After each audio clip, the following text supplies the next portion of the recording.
میلیس‌های تاجیک در آینده لباسی دیگر خواهند داشت، نه لباسی کبوده که امروز آنها را با این لباس ها میبینید. در ادامه اصلاحات در مقامات میلیسا در تاجیکستان قرار است لباسی رسمی میلیس‌های تاجیک هم عوض شود و آنها پلیس نام بگیرند. گزارش دیگری برنامه هم درباره لباس است و درباره آنکه چگونه زنان در یک ولایت افغانستان با برقع ورزش میکنند و آن هم در یگانه باغ مخصوص برای بانوان در ولایت فاریاب. با وجود این مردان مخالف هستند که زنان برای ورزش به این باغ نیایند. این گزارش دیگری از برنامه است و هم گزارش داریم درباره دست کشیدن یک رئیس جمهور کهنسال از شرکت در انتخابات.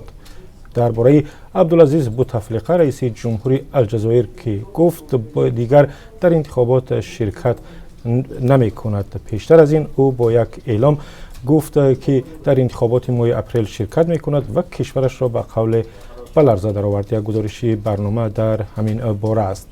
جنجال سری پیغمبر اسلام، جنجال سری نام پیغمبر اسلام در ازبکستان صحبت دیگری است که در برنامه خبری امروز تقدیم می شود.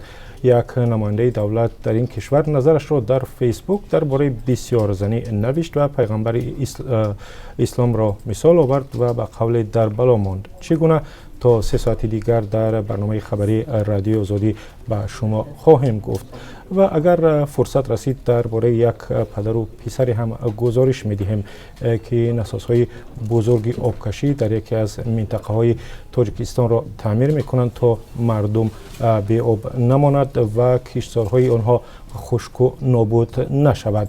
و شنونده ارجمند، بیننده ارجمند، از آن که به ما خبر و گزارش های خود را میفرستید بسیار سپاسگزاریم. تلفن های ما را که میدونید زیر دستتون هست به ما نویسید، ما به شما زنگ میزنیم. ویدیو یا اگر عکسی دارید بفرستید، حتما در برنامه تقدیم می شود. خب تا کمتر از 3 ساعت دیگر با گزارش های جالب به خدمت شما برمیگردیم. برنامه را در کانال آزادی ویدیو در یوتیوب و هم صفحه azadi.org تماشا کنید.